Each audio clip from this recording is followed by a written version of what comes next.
இன்றைக்கி நாம் தொடர்ந்து நம்ம சேனல் வழியாக நிறைய பேர் வந்து அக்குபஞ்சர் சம்மந்தமாகவும் உடல் சார்ந்த விஷயங்கள், ஆங்கில மருத்துவம் வந்து எப்படிலாம் மனிதர்களை வந்து நோயாளிகளாக மாற்றிக்கிட்டு இருக்காங்க அப்படிங்கிற நிறைய விஷயங்கள் இப்போ பார்த்துட்டு இருப்பீங்க, புரிஞ்சிருப்பீங்கன்னு நினைக்கிறேன். எப்படி நம்ம ஏமாந்துட்டுருக்கோம், இவ்வளோ நாள் மருத்துவன்ற பேரில் நம்ம உடல் ஆரோக்கியத்தை எப்படிலாம் இழந்துக்கிட்டு இருக்கோம் அப்படிங்கிற புரிதல் வந்து ஓரளவுக்காவது உங்கள் எல்லாருக்குமே வந்திருக்கும்னு நினைக்கிறேன்.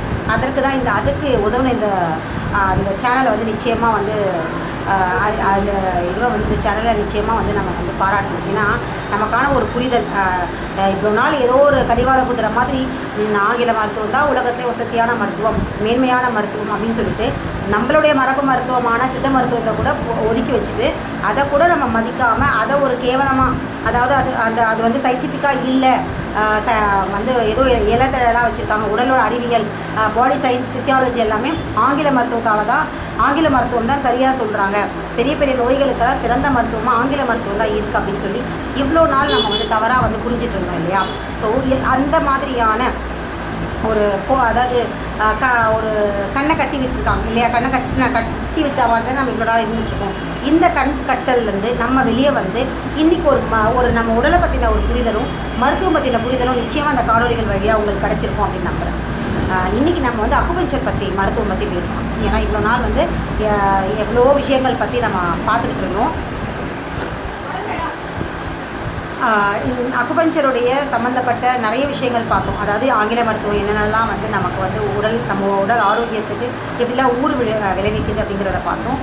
தொடர்ந்து இப்போது சித்த மருத்துவம், அதுக்கப்புறம் ஹோமியோபதி, அப்புறம் வந்து ஆயுர்வேதம், இந்த மாதிரியான மருத்துவங்கள்லாம் எந்த நிலையில் இன்றைக்கி இருக்குது, இன்றைக்கி எந்த மாதிரியான ஒரு நிலையில் வந்து இந்த மரபொழி மருத்துவங்கள்லாம் இருக்குது, இதெல்லாம் வந்து நம்ம இன்றைக்கி வந்து மீட்டுருவாக்கம் செய்கிறதுன்றது ரொம்ப சாத்தியமே இல்லாத ஒரு விஷயம். ஸோ இந்த மருத்துவங்கள்லாம் வந்து தன்னுடைய தரத்தில், அதாவது அதோடைய மருத்துவங்கள் தோன்றின காலங்களில், அந்தந்த மண்ணில் தோன்றின காலங்களில் இருந்த அந்த தன்மையிலேருந்து விலகி இன்றைக்கு எப்படி வந்து ஆங்கில மருத்துவ சாயலும் அதோடைய மேல் பூச்சை பூசிக்கிட்டு இன்றைக்கி தன்னுடைய தனித்துவமான தன்மைகளை வந்து மருத்துவ குணங்களை இழந்துட்டுருக்கு அப்படிங்கிறதையும் நம்ம இவ்வளோ நாள் பார்த்துக்கணும். ஸோ இனி வந்து இந்த மருத்துவங்களை முறை செஞ்சு அதுக்கப்புறம் வந்து அதை பயன்பாட்டு கொண்டு வந்து அதெல்லாம் முடியாத இந்த காலத்தில் அக்குபஞ்சர் வந்து மரபொழி மருத்துவம் அது தோன்றின காலத்தில் இருந்து அதை முறைப்படுத்தி அது நடுவிலே இதே மாதிரி இந்த மரபொழி மருத்துவங்கள் மாதிரி அதோடைய தன்மையும் வந்து படிப்படியாக வந்து டவுன் ஆகிடுச்சு.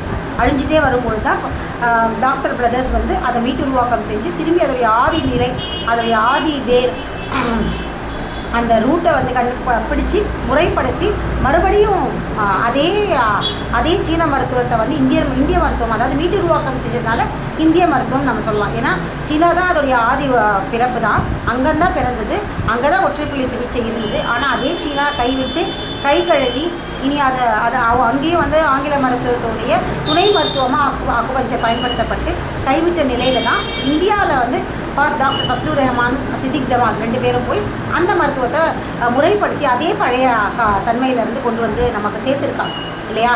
இன்றைக்கு எங்களை மாதிரி எத்தனையோ ஹீலர்ஸ் வந்து உருவாகியிருக்காங்க. எத்தனையோ லட்சம் பேஷண்ட்ஸ் வந்து இன்றைக்கி பெரிய பெரிய கடுமையான தொந்தரவுகள், ஆங்கில மருத்துவத்தால் தீர்க்கவே முடியாது அப்படிங்கிற தொந்தரவுகள்லேருந்து டேட் ஃபிக்ஸ் பண்ணி, அதாவது இதுக்கு மேலே இவ்வளோ தான் நீங்கள் உயிரோடு இருப்பீங்க, இதுக்கப்புறம் நீங்கள் இறந்து போயிடுவீங்க அப்படிங்கிற நிலையிலேருந்து இன்றைக்கி ஆரோக்கியமாக எந்த விதமான சர்ஜரியும் இல்லாமல் அவங்க ஆரோக்கியமான நிலையில் வாழ்ந்துக்கிட்டு இருக்காங்க. அப்படின்னா அதுக்கு இந்த அக்குபஞ்சர் மருத்துவம் தான் முக்கியமான காரணம்.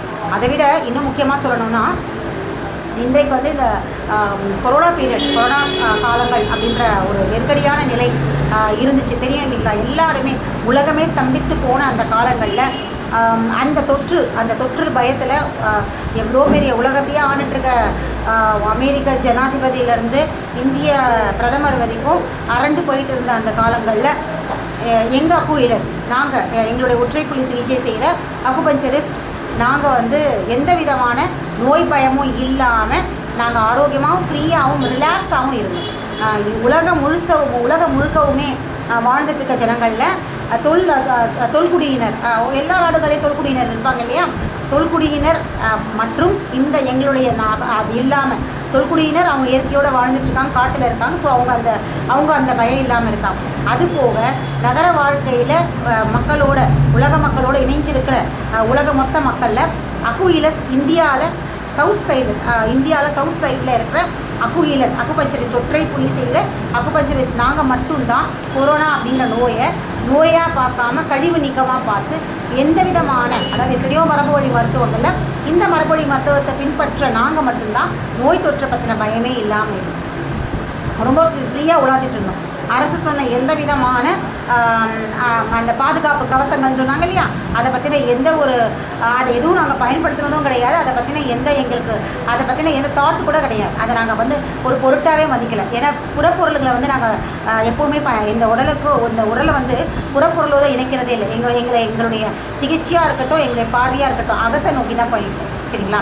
நாங்கள் தான் இப்படி இருக்கோம்ல, எங்களுடைய பேஷண்ட்ஸும் அப்படி தான். எங்களுடைய பேஷண்ட்ஸில் மேக்ஸிமம் வந்து கொரோனா தொற்றில் எந்த விதமான பயமோ ஒரு பயமோ இல்லை பதற்றமோ எதுவுமே இல்லாமல் நிதானமாகவும் அவங்களுக்கு தொந்தரவுகள், அதாவது இவங்க சொல்ல சிம்டம்ஸில் ஏற்படுற தொந்தரவுகளில் கூட அவங்க எந்தவித பதட்ட நிலையிலே இல்லாமல் இருந்தது அப்படிங்கிறதான் இங்கே ஹைலைட் படுத்த வேண்டிய விஷயம். அது மட்டும் இல்லை,